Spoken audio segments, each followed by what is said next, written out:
આ વિડીયોમાં આપણે પૃથ્વીનું ચુંબકત્વ એમાં કેટલાક જરૂરી અગત્યના કોન્સેપ્ટ તમે એના પ્રશ્નને જોઈને તરત જવાબ આપી શકો એ કોન્સેપ્ટ આપણે અહીંયા ક્લિયર કરવાના. આ ગુજકેટમાં બહુ અગત્યનું છે. ગુજકેટમાં આના પ્રશ્નો પૂછાતા હોય છે આ ટોપિકના. નીટ કે જેડબલઈમાં આના પ્રશ્નો ઓછા હોય છે, ભાગ્ય કદાચ પૂછાયો હોય તો, પણ ગુજકેટમાં આના પ્રશ્નો પૂછાયેલા છે.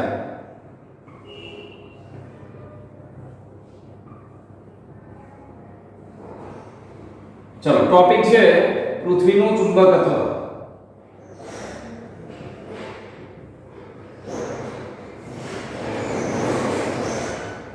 બરોબર, હવે ધ્યાન આપજો. આપણે પૃથ્વીના ચુંબકત્વ વાળી થિયરી આખી આગળ સમજી લીધી આપણે. એમાં કોઈ પણ સ્તર પાસેનું મેગ્નેટિક મેરિડિયન, હું અહીંયા ફરીથી એક આકૃતિ બતાવું છું. આ મેં બતાવી દીધું મેગ્નેટિક મેરિડિયન. બરોબર, મેગ્નેટિક મેરિડિયનમાં આ જે દિશા છે ને એ સમક્ષિતિજ દિશા કહેવાય. પૃથ્વી પરનું કોઈ સ્તર એના પર નામ આપી દઈએ P. આ બિંદુ પાસે મેગ્નેટિક મેરિડિયન આ રીતે છે, જે તે સ્તર પાસે. આને કહેવાય સમક્ષિતિજ દિશા, સમક્ષિતિજ ઘટક. એને લખતા હતા આપણે HE. પૃથ્વી માટે E અને સમક્ષિતિજ હોરિઝોન્ટલ એટલે HE લખાય. અને આ એનો થઈ ગયો ઉધ્વ ઘટક. ઉધ્વ ઘટક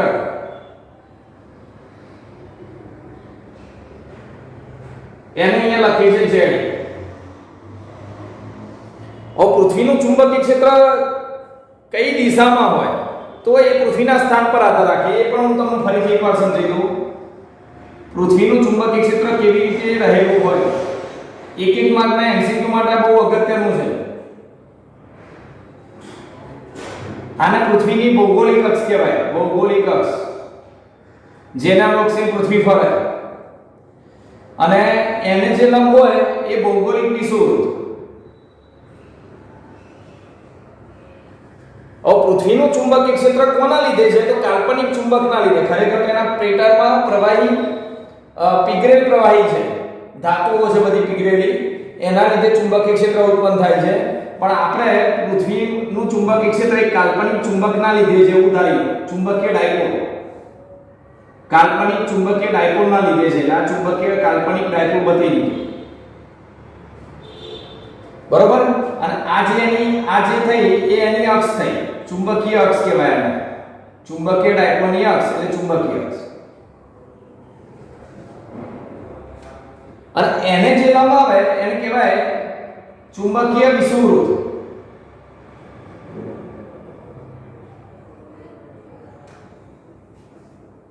બરોબર, હવે અગત્યની બાબત એ છે કે આ જગ્યાએ યાદ રાખો અને એક આ જગ્યાએ યાદ રાખો. તમે હું પહેલા અહીંયા વાત કરું. આ બિંદુ પાસે તમે કોઈ ચુંબકીય સોય મૂકો તો એ કઈ દિશામાં ગોઠવાય? આ સ્થાન પાસે. ભારત છે ને, ભારત અહીંયા આવેલું છે. આ સ્થાન પાસે તમે કોઈ ચુંબકીય સોય મૂકો તો કઈ દિશામાં ગોઠવાય? તો જે આ સ્થાન પાસેથી ચુંબકીય ક્ષેત્ર રેખાઓ જે રીતે આગળ વધતી હોય, અહીંયાથી ચુંબકીય ક્ષેત્ર રેખાઓ જે રીતે પસાર થતી હોય એ દિશામાં ચુંબકીય સોય ગોઠવાય. કારણ કે ચુંબકીય સોય ચુંબકીય ક્ષેત્રની દિશામાં જ હોય. બરોબર, અને એ ચુંબકીય સોય અથવા ચુંબકીય ક્ષેત્રએ સમક્ષિતિજ સાથે જે ખૂણો બનાવે મેગ્નેટિક મેરિડિયનના સમક્ષિતિજ સાથે, એને કહેવાય ડીપ એંગલ. એટલે ચુંબકીય ક્ષેત્ર એ સમક્ષિતિજ સાથે એ દિશામાં કાં તો એટલું નમેલું હશે. ડીપ, ડીપ મતલબ નમન કોણ. ચલો, તો કેવી રીતે નક્કી થાય? આ થોડું અલગ રીતે બતાવું છું, પેલામાં અલગ રીતે બતાવ્યું મેં. બધી વસ્તુ એકની એક જ છે. તો આના આપણે કહેતા આમ ખરેખર છે S, કહેતા હતા ચુંબકીય ઉત્તર, ઉત્તર બાજુ ઉત્તર, અને દક્ષિણ બાજુ આને કહેતા હતા આપણે ચુંબકીય દક્ષિણ, પણ ખરેખર છે ઉત્તર. કેમ? કારણ કે એની ક્ષેત્રરેખાઓ આ રીતે બહાર આવે છે. તમે જોયું હશે ત્યાં અહીંયાથી ક્ષેત્રરેખાઓ N માંથી બહાર નીકળે અને S માં આ રીતે દાખલ થાય. બરોબર, આ ક્ષેત્રરેખાઓ આ રીતે અહીંયાથી બહાર નીકળી આ રીતે દાખલ થતી. બીજી ઘણી બધી ક્ષેત્રરેખાઓ એમ આ રીતે તો આ સ્થાન પાસે જો આ સ્થાન પાસે ચુંબકીય ક્ષેત્ર રેખા આમ પસાર થાય છે સ્પર્શકની દિશામાં, એટલે ચુંબકીય ક્ષેત્ર આમ હશે અને જો પૃથ્વીની સપાટી, આ સપાટી એટલે સમક્ષિતિજ દિશા, આ સમક્ષિતિજ દિશા પણ આમ જ આવે, તો સમક્ષિતિજ દિશા સાથે ચુંબકીય ક્ષેત્રએ બનાવેલ કોણ 0 છે, એટલે ડીપ એંગલ અહીંયા 0 થાય. ડીપ એંગલના આપણા આઈ નમન કોણ એના આઈ લખતા હતા, કેટલીક જગ્યાએ ફાઈ પણ લખાય છે. એટલે આ સ્થાન પાસે યાદ રાખો, પૃથ્વીના ચુંબકીય વિષુવવૃત્ત પાસે નમન કોણ 0 હોય, ચુંબકીય ક્ષેત્ર બિલકુલ સમક્ષિતિજ હોય. સાચી ઉત્તર દક્ષિણ દિશામાં અહીંયાથી રેખાંશ રૂપ લઈએ ને, રેખાંશ દક્ષિણમાંથી આમ ઉત્તર તરફ રેખાંશ લઈએ તો રેખાંશની દિશા પણ આ રીતે જ આવે. એટલે સાચો ઉત્તર અને ચુંબકીય ઉત્તર એક જ દિશામાં આવે. એટલે ભારતના કોઈ સ્થાન પાસે તમે ચુંબકીય સોય લઈને તમને એમ કહેવામાં આવે કે આપણી અહીંયા ઉત્તર દિશા કઈ તરફ, કમ્પ્લીટ એક્ઝેક્ટ જવાબ આપવો હોય તો તમે ચુંબકીય સોય અહીંયા લઈ દો અને એ જે દિશામાં ગોઠવાય એ સાચો ઉત્તર જ થાય, કારણ કે ચુંબકીય ઉત્તર ત્યાં છે. પણ અહીંયા જો આ સ્થાન પાસે અહીંયા ચુંબકીય ક્ષેત્ર કહો અંદર દાખલ થાય, તમે આકૃતિમાં જોયું હશે, આપણે થિયરી ચલાવીને વખત આમ ચુંબકીય ક્ષેત્ર કહો અંદર દાખલ થાય. તો સમક્ષિતિજ દિશા કેવી રીતે, તો સપાટીને લંબ સપાટીને સમાંતર આ સમક્ષિતિજ દિશા થાય. રેખાંશ તો અહીંયાથી જઈને આમ જાય આમ, એટલે સમક્ષિતિજ દિશા સાચો ઉત્તર દક્ષિણ દિશા આમ હોય આ સ્થાન પાસે, અને ચુંબકીય ક્ષેત્ર આમ છે એટલે સોય આમ ઊભી મૂકવી પડે તમારે, આમ જમીનમાં સોય આમ મૂકો ને જમીન તરફ તો સીધી રહે, સ્થિર રહી શકે. તો સોય આ ઉત્તર કેન્દ્રમાં જઈને તમે પ્રયોગ કરતા હોય તો સોયને તમારે આમ ઊભી રાખવી પડે. ઊભી રાખો એટલે ચુંબકીય ક્ષેત્ર આમ અંદર જતું હોય જમીનમાં, જો આ જમીનમાં અંદર જતું હોય અને આ સમક્ષિતિજ દિશા. તો અહીંયા ડીપ એંગલ જે થયો, ડીપ એંગલ ફાઈ અથવા તો આઈ એ 90 ડિગ્રી થયો સમક્ષિતિજ અને આ પરસ્પર લંબ રૂપે. તો યાદ રાખવાનું ખાસ અગત્યનો પોઈન્ટ, વિષુવવૃત્ત પર ડીપ એંગલનું મૂલ્ય 0 હોય, ચુંબકીય ક્ષેત્ર સમક્ષિતિજ જ હોય, સમક્ષિતિજ દિશામાં જ હોય. એટલે વિષુવવૃત્ત પર અહીંયા ચુંબકીય સોય આ દિશામાં હોય, ભારતનું સ્થાન બતાવતા હોય તો સોય આ રીતે ગોઠવાય ભારત પર. પણ તમે અહીંયાથી ખસતા ખસતા અહીંયા કેનેડા તરફ ગયા તો કેનેડામાં જો સમક્ષિતિજ દિશા આ રહી, પણ કેનેડામાં ચુંબકીય સોય આમ ઉધ્વ ગોઠવાય, આમ એને લંબ. એટલે કેનેડામાં તમે ત્યાં જઈને સોય મૂકો ને તો આમ ઊભી મૂકવી પડે. એટલે આપણે મેગ્નેટિક મેરિડિયનમાં અહીંયાથી 0 થી લઈને આમ ચુંબકીય વિષુવવૃત્ત થી લઈને ધ્રુવ તરફ જાઓ એમ ખૂણો 0 થી લઈને 90 ડિગ્રી બદલાય. એટલે આપણે વચ્ચેનો કોઈ ખૂણો લઈએ તો વચ્ચેનો ખૂણો, વચ્ચેની ગમે તે સ્થાન પાસે ચુંબકીય સોય એ આ રીતે વચ્ચે તરફ હોય, આમ ચુંબકીય સોય વચ્ચે તરફ હોય, આમ ગોઠવાતી હોય. એટલે ચુંબકીય ક્ષેત્રના સમક્ષિતિજ હોય ને ઉધ્વ હોય એની વચ્ચે આવે. અહીંયા વિષુવવૃત્ત અને ધ્રુવની વચ્ચે ચુંબકીય ક્ષેત્ર એ સમક્ષિતિજ સાથે 0 90 વચ્ચેનો ખૂણો બનાવે. એટલે આ 0 થી 90 નો વચ્ચેનો કોઈ ખૂણો બને, આ ડીપ એંગલ.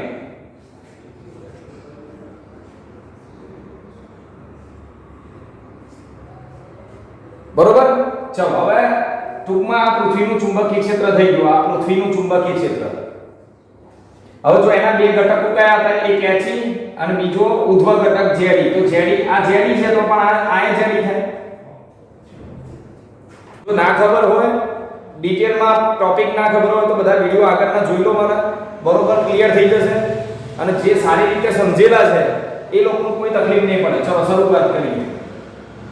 ડીપ એંગલનું સૂત્ર શું? ડીપ એંગલ શોધવું હોય તો tan i બરાબર, કેટલીક જગ્યાએ i લખાય છે, કેટલીક જગ્યાએ અહીંયા phi પણ લખાય છે. બરોબર, ધ્યાન રાખજો. ડીપ એંગલની બીજી સંજ્ઞા phi. તો ડીપ એંગલ બરાબર tan i બરાબર સામેની બાજુ ZE એટલે કે ઉધ્વ ઘટક, પૃથ્વીના ચુંબકીય ક્ષેત્રનો ઉધ્વ ઘટક. આ ચુંબકીય ક્ષેત્રનો કયો ઘટક કહેવાય? ઊભો. અને આ કયો ઘટક કહેવાય? સમક્ષિતિજ. છેદમાં આ પૃથ્વીના ચુંબકીય ક્ષેત્રનો સમક્ષિતિજ ઘટક.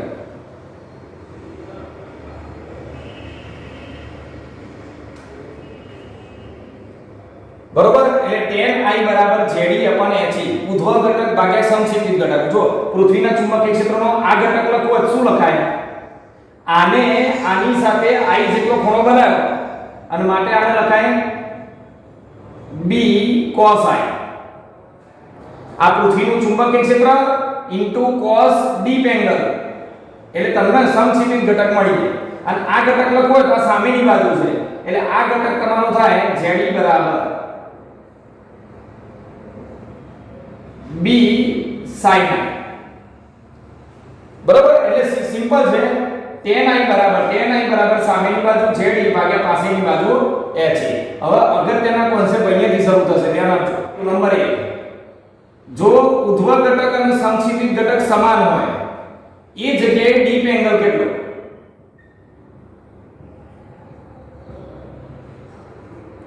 બરોબર. નંબર 2, જ્યાં ઉધ્વ ઘટક 0 હોય ત્યાં ડીપ એંગલ કેટલો? જ્યાં સમક્ષિતિજ ઘટક 0 હોય ત્યાં ડીપ એંગલ કેટલો? જ્યાં ઉધ્વ ઘટક એ સમક્ષિતિજ ઘટક કરતા √3 માં ભાગનો હોય ત્યાં ડીપ એંગલ કેટલો? નંબર 5, જ્યાં ઉધ્વ ઘટક એ સમક્ષિતિજ ઘટક કરતા √3 ગણો હોય, આવું ગમે તે આપ્યું હોય, પછી આ સ્થાન ક્યાં આવેલું હોય? સ્થાન કઈ જગ્યાએ હોય? એ સ્થળ કયું? પૃથ્વી પરનું સ્થળ, પૃથ્વી પરનું સ્થાન. પૃથ્વી પરનું એ સ્થાન ક્યાં આવેલું હોય? બરોબર. ચલો તો શરૂ કરીએ. પહેલા હું આ સૂત્ર પરથી બતાવી દઉં અને પછી આકૃતિ પરથી તમે સમજો કે આ સ્થાન ક્યાં આવેલું હોય. શરૂ કરીએ. તો જ્યારે પૃથ્વીના ચુંબકીય ક્ષેત્રનો ઉધ્વ ઘટક એટલે ઊભો ઘટક અને સમક્ષિતિજ ઘટક બંને સરખા હોય એ સ્થાન ક્યાં આવેલું હોય? તો ચલો અહીંયા આ બંને સરખા. tan i બરાબર ZE upon HE. આ બંને સરખા એટલે એક તો ડીપ એંગલ નું મૂલ્ય કેટલું થયું?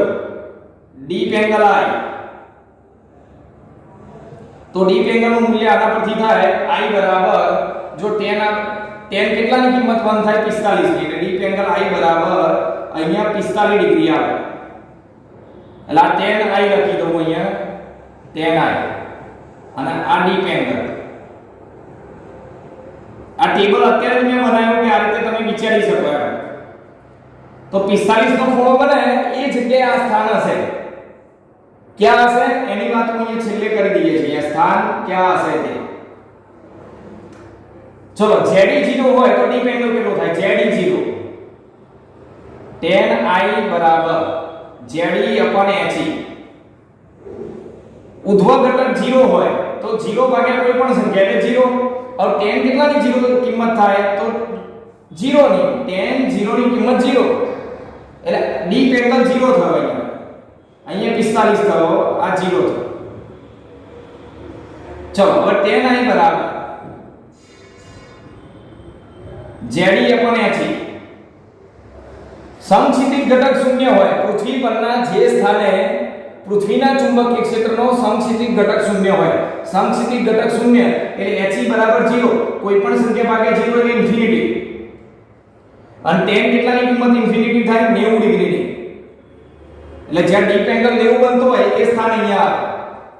ચલો હવે HE upon √3 tan i બરાબર ઉપર ઉધ્વ ઘટક નીચે સમક્ષિતિજ ઘટક. હવે આની જગ્યાએ ZE ની જગ્યાએ HE upon √3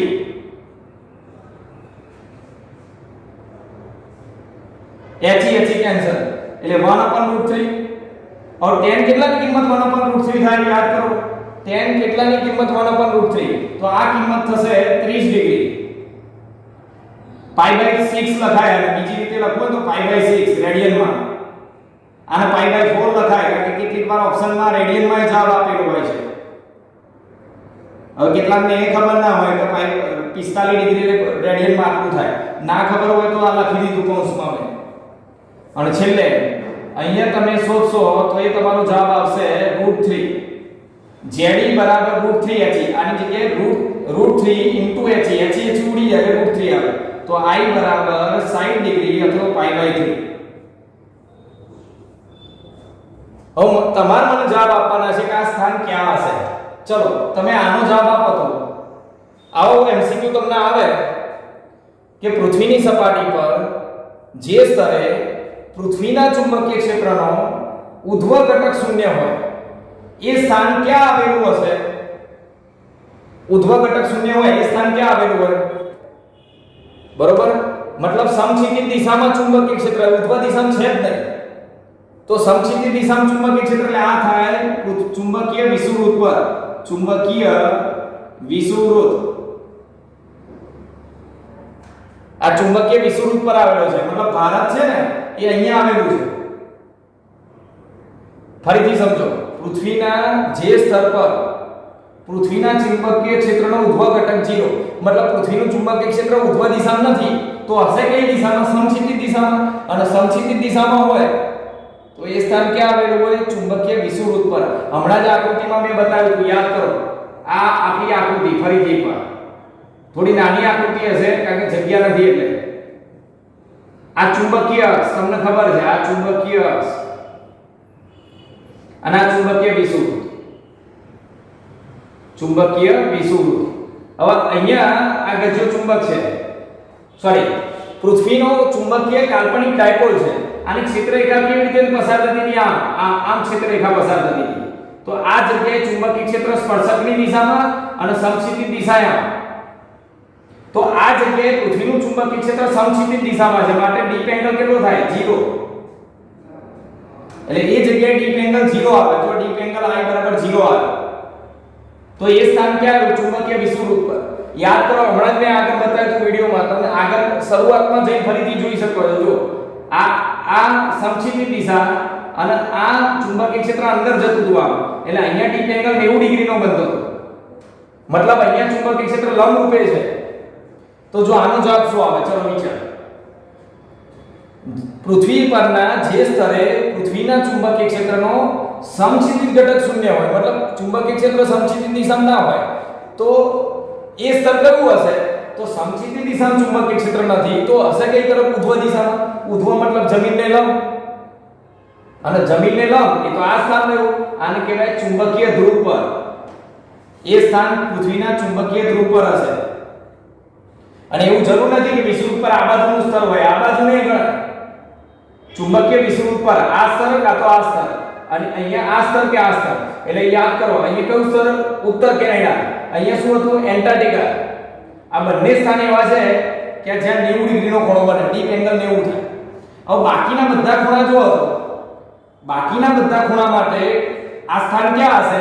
જો 45 નો ખૂણો એટલે અહીંયા 0 આ 90 તો 45 અહીંયા જ હોય, 30 અહીંયા હોય અને 60 અહીંયા હોય. મતલબ ચુંબકીય વિષુવવૃત્ત અને ધ્રુવની વચ્ચે, ધ્રુવ અને વિષુવવૃત્તની વચ્ચેનું સ્થાન હશે. વિષુવવૃત્તની વચ્ચેનું સ્થાન. બરોબર, આનું અહીંયા પણ લખી શકાય ને અહીંયા પણ લખી શકાય. તો આમાંથી ઘણા બધા પ્રકારના પ્રશ્નો બને.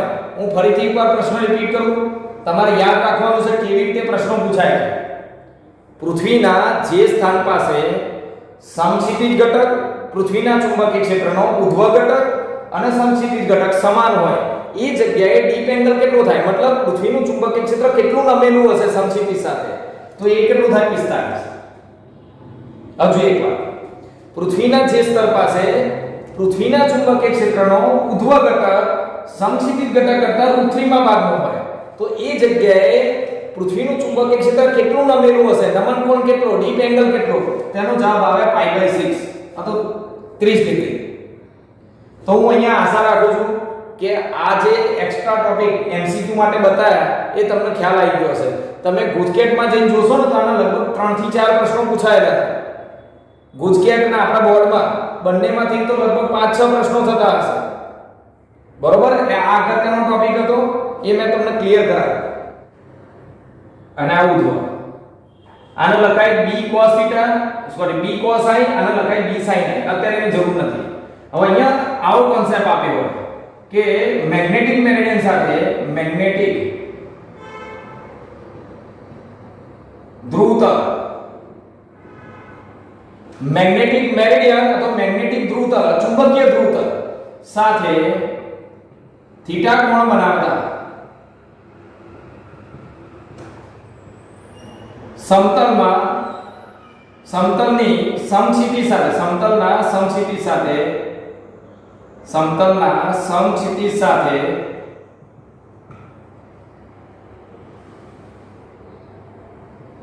આઈડેસ કોણ બનાવતા કોણ સાથે આઈડેસ કોણ બનાવતા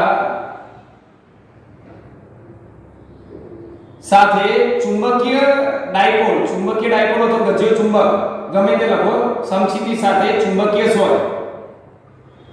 ચુંબકીય સોય આઈડેસ કોણ બનાવે છે તો સાચો ડીપ એંગલ શોધો સાચો ડીપ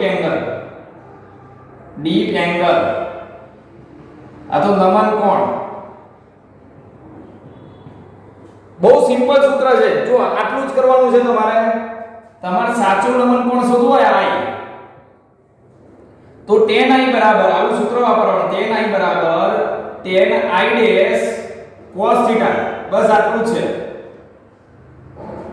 આ સાચો ડીપ એંગલ કહેવાય આ ખોટો ડીપ એંગલ મતલબ એક ખોટો ડીપ એંગલ એટલે શું હું બતાવું છું અને વત્તા આ ખૂણો છે બે સમતલ વચ્ચેનો ત્રણ વસ્તુ છે તો થીટા I ડેશ અને I તો સાચો ડીપ એંગલ I બરાબર એક tan I ડેશ અને cos થીટા આ તમે સૂત્ર યાદ રાખો એટલે તમારો આ પ્રકારના કોન્સેપ્ટનો જવાબ આવી જાય હવે આ શું કહેવા માંગે છે એ સમજી લઈએ ચલો આ મેગ્નેટિક મેરિડિયન છે ધ્યાનથી જુઓ આ મેગ્નેટિક મેરિડિયન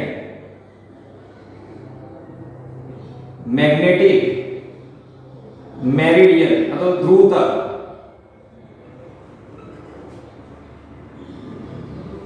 હવે અહીંયા શું લખેલું છે મેગ્નેટિક ધ્રુવ તલ સાથે થીટા કોણ બનાવતા સમતલના જો આના સાથે થીટા કોણ બનાવતું કોઈ સમતલ છે એ પણ અહીંયા હું બતાવી દઉં આ થીટા કોણ બનાવતું સમતલ જે આની સાથે થીટા કોણ બનાવે છે આ મેગ્નેટિક મેરિડિયન સાથે થીટા કોણ બનાવતા સમતલનો સમક્ષિતિજ કયો કહેવાય આ કહેવાય જો મેગ્નેટિક મેરિડિયન નો સમક્ષિતિજ આ રહ્યો મેગ્નેટિક મેરિડિયન નો સમક્ષિતિજ ઘટક એને આપણે લખીએ છીએ HE ઉધ્વ ઘટક એને આપણે લખીએ છીએ ZE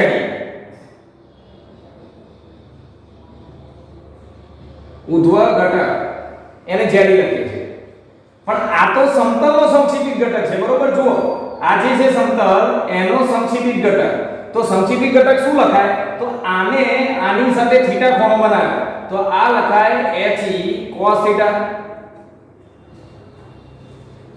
બરોબર આ રીતની સ્થિતિ થશે જો ધ્યાનથી આ મેગ્નેટિક મેરિડિયન છે તમારું અને આ સમતલ છે આ થીટા કોણ બને છે મેગ્નેટિક ધ્રુવતલ સાથે થીટા કોણ બનાવતા સમતલ ના સમક્ષિતિજ સાથે એટલે આનો આ સમક્ષિતિજ ઘટક થયો હવે જો મેગ્નેટિક મેરિડિયન નો સમક્ષિતિજ ઘટક એટલે HE થયો આ HE અને આ ZE હવે આનો સમક્ષિતિજ ઘટક લખવો હોય સમતલનો તો શું લખાય આને આની સાથે થીટા કોણ બનાવે તો આ HE હતો તો આ કયો થાય HE cos થીટા કારણ કે થીટા કોણ બને છે તો HE નો cos ઘટક થાય તમે સમજી લીધું હશે તો સમતલનો સમક્ષિતિજ ઘટક આ રહ્યો અને ઉધ્વ ઘટક આ રહ્યો સમતલની ઉધ્વ બાજુ તો એ જ છે જો અને મેગ્નેટિક ધ્રુવતલની પણ સમક્ષિતિજ ઉધ્વ બાજુ તો ઉધ્વ બાજુ બંનેની સરખી છે ચલો હવે ધ્યાન આપજો 2 મિનિટ લાગશે બરોબર ચલો પહેલા સમતલ માટે સૂત્ર લો સમતલ માટે ધ્યાન આપજો હવે રકમ શું લખી છે અહીંયા આગળ તો સમતલના સમક્ષિતિજ સાથે આ સમતલનો જે સમક્ષિતિજ છે સમતલના સમક્ષિતિજ સાથે ચુંબકીય સોય આઈડેસ કોણ બનાવે છે એટલે આ સમતલના સમક્ષિતિજ સાથે અહીંયા આ સમતલનો સમક્ષિતિજ ત્યાં ચુંબકીય સોય ધારો કે આ દિશામાં છે તો એ આઈડેસ કોણ બનાવે છે તો સાચો ડીપ એંગલ શોધો હવે સમજો સાચો ડીપ એંગલ હંમેશા ચુંબકીય ધ્રુવતલમાં જ બને આપણો વ્યાખ્યા શું હતી કે ચુંબકીય સોય એટલે ચુંબકીય ક્ષેત્ર એ મેગ્નેટિક ધ્રુવતલના સમક્ષિતિજ સાથે બનાવેલું પણ એટલે સાચો ડીપ એંગલ આને કહેવાય આને આ ચુંબકીય સોય એટલે ચુંબકીય ક્ષેત્ર એ મેગ્નેટિક ધ્રુવતલના ચુંબક સમક્ષિતિજ સાથે બનાવેલું પણ એટલે આને કહેવાય સાચો ડીપ એંગલ બરોબર જ્યારે આ તો સોય છે ને એ આ સોય જે રાખી છે સમતલમાં રાખી છે, સમતલમાં રાખેલી સોય સમક્ષિતિજ સાથે I' ખૂણો બનાવે. તો ધ્રુવતલ ચુંબકીય ધ્રુવતલમાં સોય એક સમક્ષિતિજ સાથે કેટલો ખૂણો બનાવશે આપણે નક્કી કરવાનું. એટલે તમારે અહીંયા કશું કરવાનું નથી. જો સમતલ માટે સૂત્ર શું લખાય? સમતલ માટે તો સમતલ સાથે બનાવેલો ખૂણો I' છે એટલે tan I' બરાબર ઉધ્વ ઘટક ભાગ્યા સમક્ષિતિજ ઘટક. ઉધ્વ ઘટક તો ZE બંનેનો કોમન અને સમક્ષિતિજ ઘટક HE cos θ. સમતલનો જોવાનો, સમતલનો ઉધ્વ ઘટક આ ZE તો આ ZE થાય એટલે ઉધ્વ ઘટક ZE, સમક્ષિતિજ ઘટક HE cos θ. ચલો હવે આનું જોજો સમીકરણ નંબર 1 અને ચુંબકીય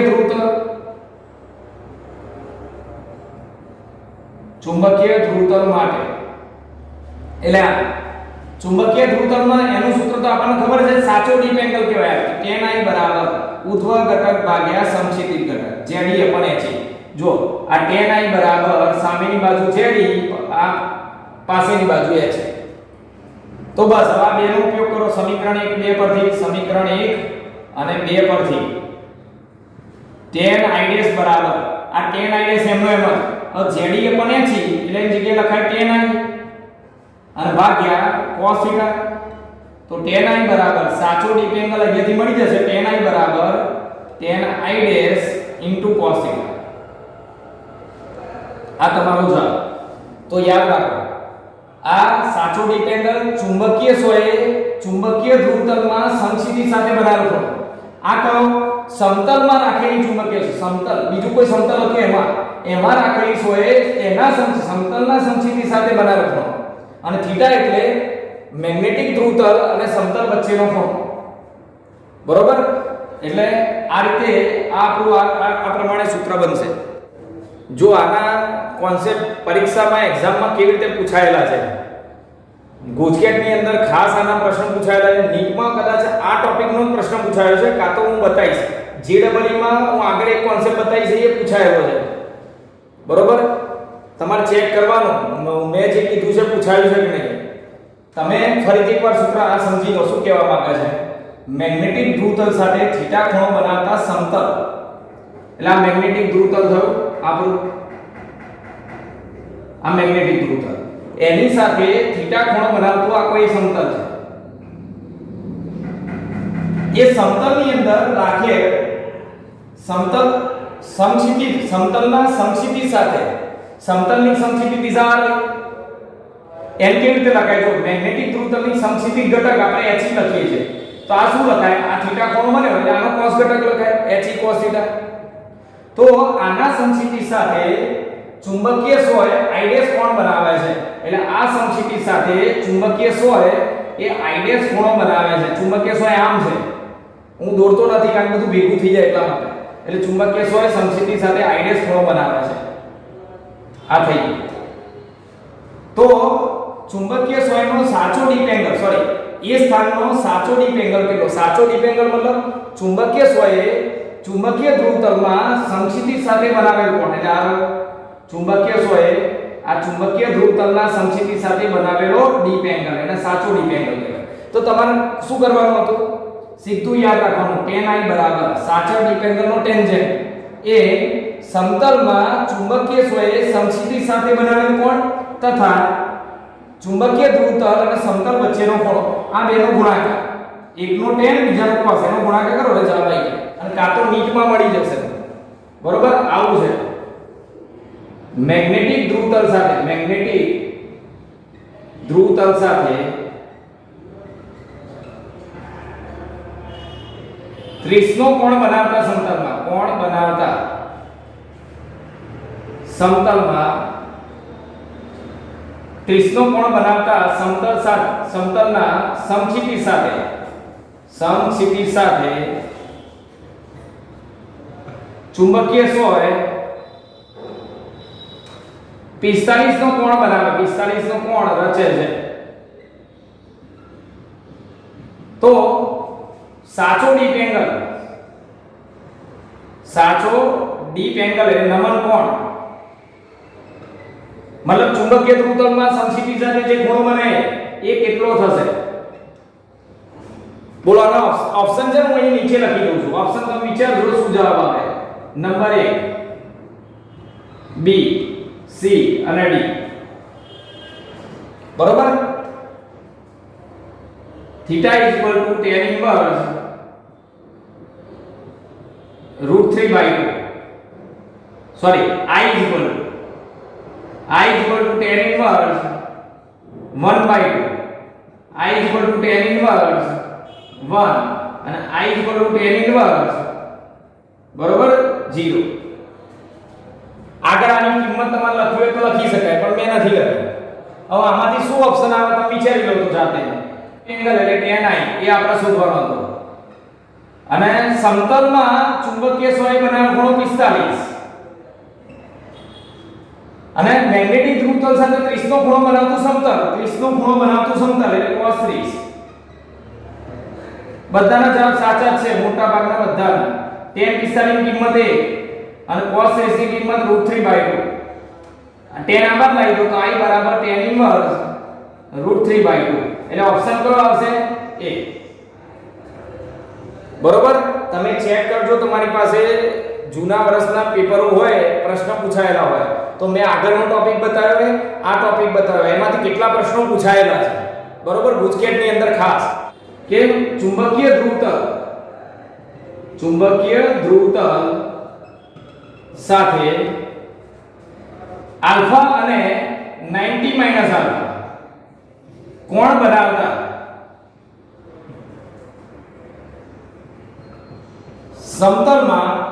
સમતલોમાં રાખેલ ચુંબકીય સોયની જગ્યાએ મેગ્નેટ લખ્યો હોય, બધું ચુંબક લખ્યો હોય, બધું એકનું એક જ રાખેલ ચુંબકીય સોય સમક્ષિતિજ સાથે I1 અને I2 કોણ બનાવે છે?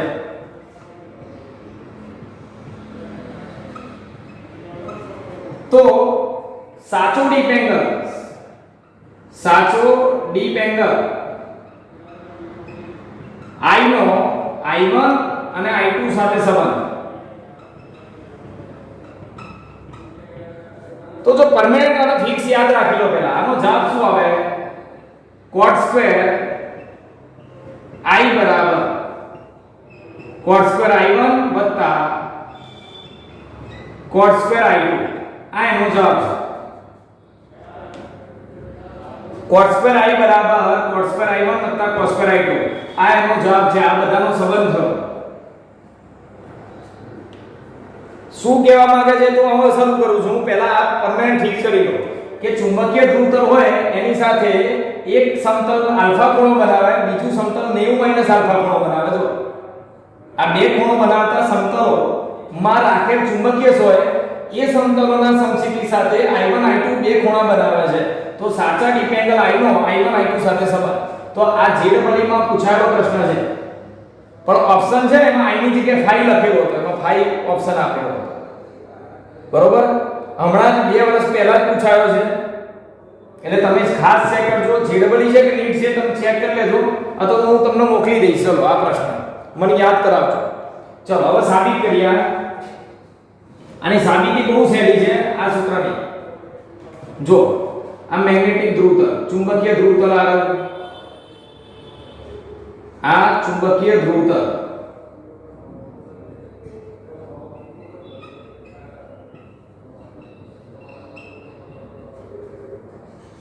હવે ચુંબકીય ધ્રુવતલ સાથે એક સમતલ છે ને, આ એક સમતલ, આનું નામ આપી દઈએ P S V W.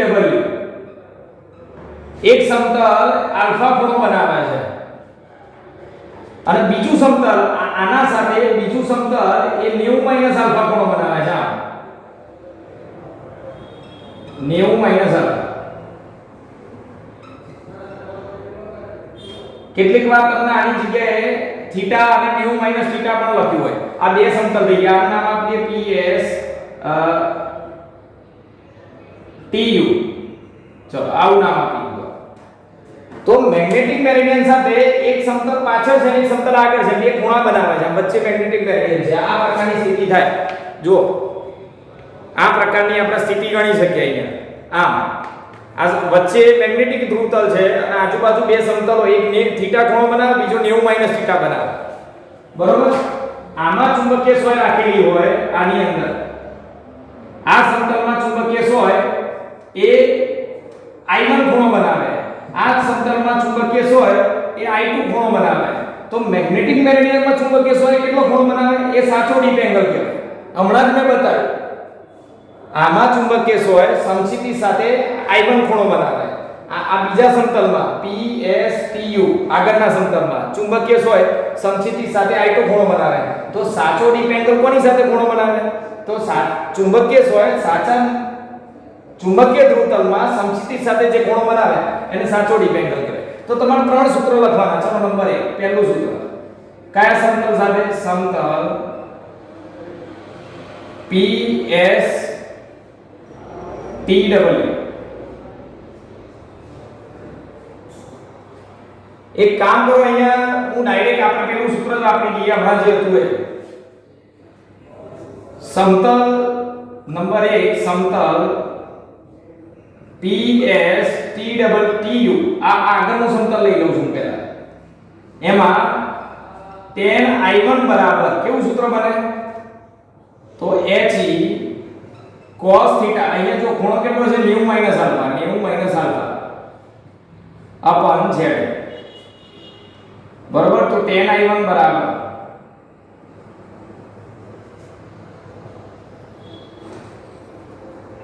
HE અપન ZE. એની જગ્યાએ લખાય tan I. તમને ખબર જ છે ઉધ્વ ઘટક ભાગ્યા સમક્ષિતિજ ઘટક. લખવામાં ભૂલ થઈ મારી. ઉધ્વ ઘટક ZE ભાગ્યા સમક્ષિતિજ ઘટક HE cos θ. અને થીટા કેટલો છે? તો સમતલે કેટલો ખૂણો બનાવે? 90 - આલ્ફા. હમણાં લખ્યું તો એ જ છે. સમતલ માટે સૂત્ર આવું લખ્યું આપણે યાદ હોય તો. હું અહીંયા બધી સોય ને બધું દોરવા જઈશ તો બધું ભેગું થઈ જશે. ત્રણેયમાં દોરવું પડશે મારે. એટલે હમણાં આગળનું તમે સમતલમાંનું સૂત્ર જોઈ લેજો. tan I1 બરાબર સમતલમાં ચુંબકીય સોય સમક્ષિતિ સાથે બનાવેલ ખૂણો એટલે ઉધ્વ ઘટક ભાગ્યા સમક્ષિતિ ઘટક. હવે સમક્ષિતિ ઘટક શું થતો હતો? આ HE હોય તો આને આટલો ખૂણો બનાવ્યો તો આ લખાય HE cos 90 - આલ્ફા આવું લખાય. આનો HE તો આનો શું લખાય? HE cos આલ્ફા આવું લખાય. એ તમને ખ્યાલ આવી ગયો હશે. ચલો અને જો ઉધ્વ ભાગ્યા z એટલે tan I ચુંબકીય ધ્રુવતલનું સૂત્ર અને ભાગ્યા નીચે cos 90 - આલ્ફા. તો 90 - આલ્ફા એને શું કહેવાય? sin alpha. cos 90 - θ એટલે sin θ. બરોબર? ચલો તો sin આલ્ફા બરાબર કેવું સૂત્ર બન્યું? sin આલ્ફા બરાબર tan I ભાગ્યા tan I1. અને આને થોડું આ રીતે લખી દઈએ. tan I અને tan 1 upon tan I1 1 upon tan I1 tan I1 નો વ્યાસ એટલે cot I1. આ તો સાબિતી હું તમને ખાલી સરળતા ખાતર બતાવું છું. ચલો બીજા સમતલ માટે. સમતલ PSVW માટે તો એના માટે સૂત્ર શું લખાય? tan I2 બરાબર બીજા સમતલમાં તો ઉપર ઉધ્વ ઘટક તો સરખો જ આવે, નીચે HE cos આલ્ફા. કાકામાં આલ્ફા ખૂણો બનેલો હતો. ચલો તો આ તો cos નો cos જ રહેશે. શું લખાશે? એક મિનિટ પેન અહીંયા ચાલતી નથી, હું પેન બદલી નાખું. ધ્યાન આપજો. tan I2 બરાબર ZE upon HE એને કહેવાય tan I ચુંબકીય ધ્રુવતલ માટે અને 1 upon નીચે cos આલ્ફા. નીચે cos આલ્ફા ગુણાકારમાં જાય તો tan I2 નીચે આવે. આ tan I અને નીચે આવે tan I2. જુદો ધ્યાન દો, tan I2 નીચે આવે અને 1 upon tan I2 એટલે cot I. આ સમીકરણ નંબર આ cos વાળું સમીકરણ નંબર 2. अब sin स्क्वायर આનો વર્ગ કરો બેનો ઉમેર દો. sin સ્ક્વેર + cos સ્ક્વેર આ બંનેનો સરવાળો કરીને એકબીજામાં ઉમેર દઈએ. tan સ્ક્વેર આલ્ફા આનો વર્ગ + cos સ્ક્વેર આલ્ફા. હું આનો વર્ગ કર્યો + આનો વર્ગ તો આનો વર્ગ + આનો વર્ગ એટલે અહીંયા થશે tan square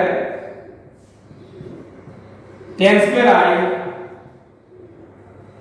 cot square i1 વત્તા અહીંયા આનો વર્ગ tan square i cot square i, બરોબર. sin સ્ક્વેર cos સ્ક્વેર એટલે 1, sin સ્ક્વેર વત્તા cos સ્ક્વેર એટલે 1. આ બંનેમાંથી tan square i common, tan square i common કાઢીએ. જો હું થોડા નાના અક્ષરે લખું છું કારણ કે અહીંયા જગ્યા નથી આપણી પાસે. જો આ sin સ્ક્વેર વત્તા cos સ્ક્વેર 1 બરાબર આ tan સ્ક્વેર i કોમન, તો આમાં વધ્યું cot સ્ક્વેર i1, આમાં વધ્યું cot square i2, cot square i1 વત્તા cot સ્ક્વેર i2. અને આ tan સ્ક્વેર i છેદમાં છે એટલે 1 tan સ્ક્વેર i એટલે cot સ્ક્વેર i. આ tan સ્ક્વેર i છેદમાં કરો તો બરાબર અહીંયા વધ્યું cot સ્ક્વેર i1 વત્તા cot સ્ક્વેર i2. તો આપણે જે શરૂઆતમાં સૂત્ર કીધું હતું એ આ સૂત્ર આવી ગયું તમને, બરોબર. તો આ સાબિત થયું. હવે તમને પરીક્ષાની અંદર અહીંયા ખૂણો આપી દીધો હોય, જો આ ખૂણો તમને આપ્યો હોય 30, એક સમતલ 30 ના ખૂણે છે, બીજું સમતલ કેટલા ખૂણે થાય 60 ના ખૂણે. સોરી, આ તો બરોબર છે, અહીંયા 30 અને 60 આપ્યો, લખવામાં ભૂલ થઈ મારી. એક 30 અને અહીંયા 60. એક સમતલ 30 નો ખૂણો બનાવે, બીજું સમતલ 60 નો ખૂણો બનાવે. અને અહીંયા તમને જે ખૂણો આપ્યો હોય, તમને કે ધારો કે અહીંયા ખૂણો આપ્યો છે, એ પણ અહીંયા 60 અને 30 જ લઈ લઉં. તો સાચો ડીપ એંગલ કેવી રીતે શોધાય? તો અહીંયા તમારે લખવાનું cot સ્ક્વેર 30 60, પછી અહીંયા લખવાનું cot સ્ક્વેર 30 અને એનો બેનો સરવાળો જે જવાબ આવે, અને પછી એનું વર્ગમૂળ કાઢવાનું, અને પછી નેચરલ cot લેવાનો, અને પછી એના પરથી i મળી જાય. ટૂંકમાં એ પ્રમાણેનો જવાબ આપ્યો હોય તો આ રીતે આ કોન્સેપ્ટનો ઉપયોગ કરી શકાય. જે તમને પ્રશ્ન પૂછાયો છે સીધું સૂત્ર જ પૂછાયેલું છે પરીક્ષાની અંદર. કિંમતો આપી હોય તો કેમનો જવાબ લવાય એ તમે ચેક કરી લેજો, ના આવડે તો મને કહેજો. કિંમતો મૂકીને સાદરૂપ કેમનું આપવું એ તમે જાતે સમજવાનું છે, બરોબર.